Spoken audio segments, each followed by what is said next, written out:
Hi, I'm Louise, and I'm going to be 34 this year. After finishing college, I got a job at a big company that many people know about. They paid me a good amount of money, especially for someone new to the job. But it meant I had to travel a lot for work and often had to do extra hours, even on holidays. It was tough, but I liked feeling like I was doing something important. When I was 28, I got promoted to be in charge of a whole department, which was pretty cool, especially since it's not common for women to move up that quickly. About 4 years ago, I got married to my boyfriend, Brian. We'd been together for 2 years after meeting through a friend. I wasn't really thinking about getting into a relationship, but my friend thought it was a good idea to introduce us.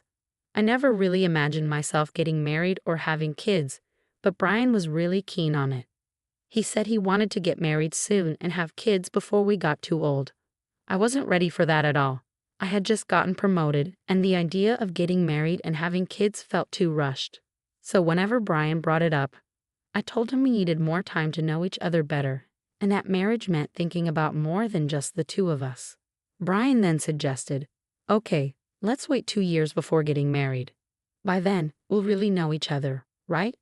At first, I didn't think we'd last that long. But surprisingly, we did end up dating for 2 years before tying the knot. Throughout our relationship, Brian was loyal, didn't have any gambling habits, and always treated me kindly and sincerely. I admired his strong work ethic and how he always put effort into everything he did. But there was one thing that bothered me a bit: his big ego.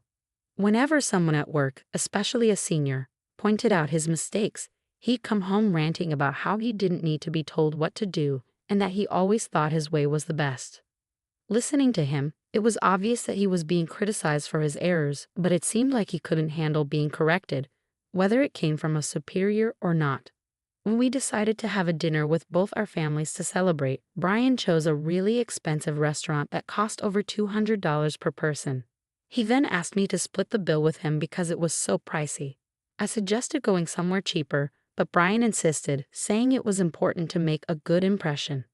I felt frustrated because it seemed like he was worried people would think he was cheap if we went somewhere less fancy. I thought to myself, if he's worried about that, he should pay for it all himself. But Brian explained that his salary couldn't cover the whole bill for 8 people, maybe just 3 at most. So he asked me to cover the remaining 5, meaning I had to pay more than half. It didn't seem fair to me, especially since we were both bringing 4 people from each of our families, totaling 8.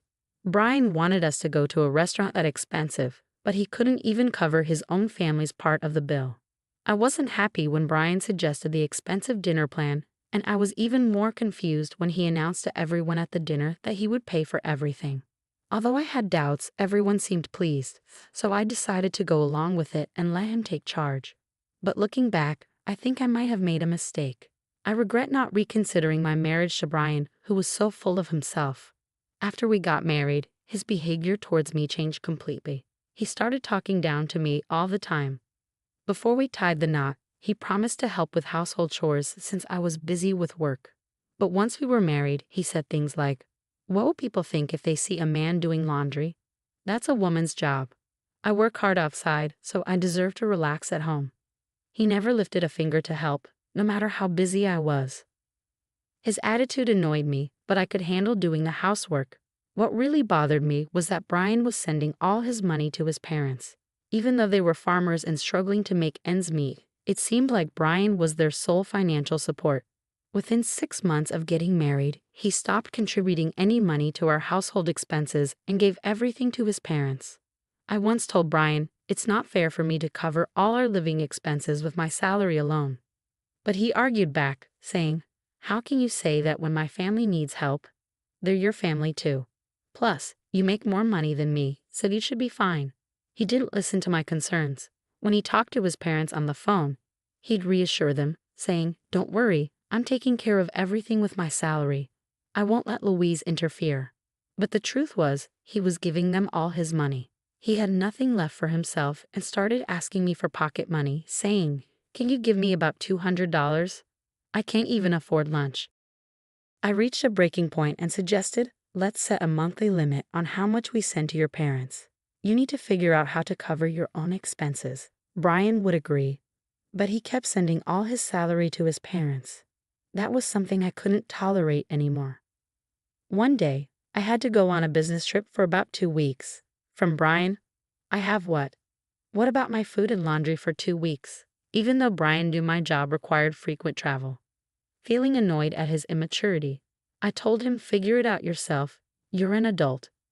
If you can't handle it, why don't you go stay with your parents while I'm away?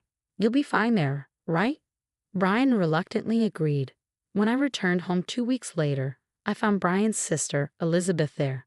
She lived a bit far from us, and we hadn't seen each other since our wedding. I wondered why she was there, and Elizabeth, seeing my expression, said, "Hi Louise, it's been a while." "Oh right, about the money. It was a big help, thank you so much." She smiled brightly, saying things that didn't make sense to me. Without even unpacking, I asked Elizabeth, "What money? What are you talking about?" She replied without hesitation, "Huh. Brian said that since you had some savings, he'd give me money for my business startup. He'd assured me not to worry because you had at least $1 million. I was completely baffled. Just then, Brian walked in, holding my bank passbook and seal. When he saw my expression, he said, "Oh, welcome back. Perfect timing. I'm going to give your savings to Elizabeth. You know she's a nail artist, right? She's been wanting to open her own shop. She's been saving up, but she's still short about $1 million. I remembered that you've had savings since before we were married, exactly $1 million. So I told her she could have it." With a smile, he handed the passbook and seal to Elizabeth, saying, "You're lucky. This will help make your dream come true. Show some gratitude, okay?" I couldn't hold back anymore. I snapped, "What are you talking about? That's my money. Why are you deciding this on your own? I could understand if you said you lend it. We'd need a legal agreement and a plan to pay it back, right? You can't just give away someone else's savings without any discussion." I grabbed the passbook and seal back from Elizabeth. Brian looked at me and said, "What? We're family, aren't we? It's silly to make legal agreements with family members. Plus, we're not lending it, we're giving it. You never spend any of your money because you're always working, right? It's a waste to just hoard it. Elizabeth has a dream. Isn't it more meaningful to use it to help her?" Then he gave me a stern look. Upon hearing Brian's words, I realized that he was impossible to reason with. I felt like continuing the conversation was pointless. But then Brian dropped a bombshell. "This money is too good for you, so I'm giving it to Elizabeth. You'd only waste it. You can just work and save up again, understand? If you still want to argue, we'll get divorced." Seeing this as an opportunity, an idea struck me. Without hesitation, I replied, "Fine, let's get a divorce. I'll prepare the papers and send them to you. I'll come collect my things soon. Until the divorce is final, I'll stay at a hotel. Goodbye for now." With that, I grabbed my luggage from the business trip and swiftly left the house. Brian was shocked by my sudden decision. Soon after, he bombarded me with texts, begging me to come back and even saying that Elizabeth would forgive me if I gave her the money. I ignored all his messages. Who does he think he is? The next day, I went to the city hall and sent the signed divorce papers back home. Despite this, Brian kept texting me, asking if I was really sure about the divorce. I simply replied, "Please submit them as soon as possible," and ignored the rest of his messages. Surprisingly, the divorce was finalized quicker than I had anticipated. A week after the divorce was official, I waited until Brian was at work and then moved my belongings to my new house. In his text about the divorce papers, Brian had been rude, calling me names and saying we were now strangers. So I decided not to take most of the furniture and appliances from our old home.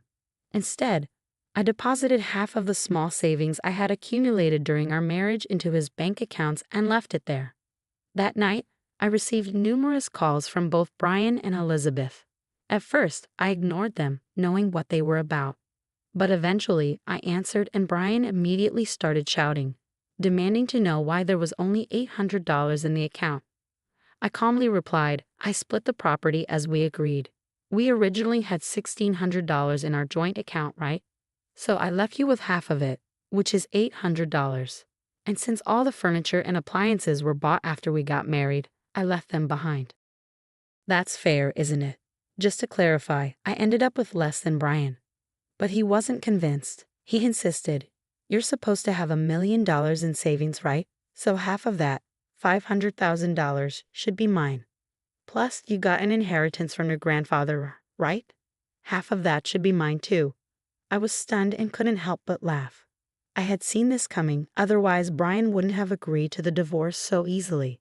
Trying to hold back my laughter, I explained, Brian, the division of property only applies to assets acquired during the marriage. My savings from before we were married and the inheritance I received aren't part of that. I consulted a lawyer and I divided our marital assets fairly. And remember, all the money we saved during our marriage was actually earned by me. You never contributed to our expenses. So be thankful I divided that. Brian accused me of lying, saying that can't be true. You're trying to trick me. Give me what's rightfully mine, or I'll sue you. He yelled desperately, but I remained calm and replied, if you want to sue me, go ahead. I've been fair and I haven't deceived you. I'm not afraid of being sued. Hearing this, Brian panicked and said, wait, let's forget the divorce. I was wrong. Please come back to me. He completely changed his tune and begged for reconciliation. I responded firmly, the divorce is finalized and I have no intention of reconsidering. This is serious. Then I informed him, if you plan on staying in our old place, you'll have to cover the rent yourself. It's about $1,800 per month, which you probably didn't realize because you've never paid it. Brian weakly admitted, I can't afford that. If he can't pay, then it's his problem. After that, it seems Brian moved back in with his parents because he couldn't afford the rent. Unable to cover the moving costs, Brian sold the furniture and appliances I left behind. His parents thought Brian was making good money and welcomed him back, thinking it would make their lives easier. But without my income, Brian couldn't support them as much as before. And it seems he's struggling to adjust to living there. It seems Elizabeth's plans for her business were affected since she couldn't access any of my savings. She had to stop her preparations, causing her a lot of frustration. Brian also faced difficulties from Elizabeth, but that's not my concern anymore. I'm concentrating on my work and enjoying living independently. I've had my fill of marriage. Brian still sends messages, expressing his desire to reconcile. But I ignore them completely. It's almost amusing to hear him update me on his situation from time to time, so I've let it slide. However, I'm planning to block him soon.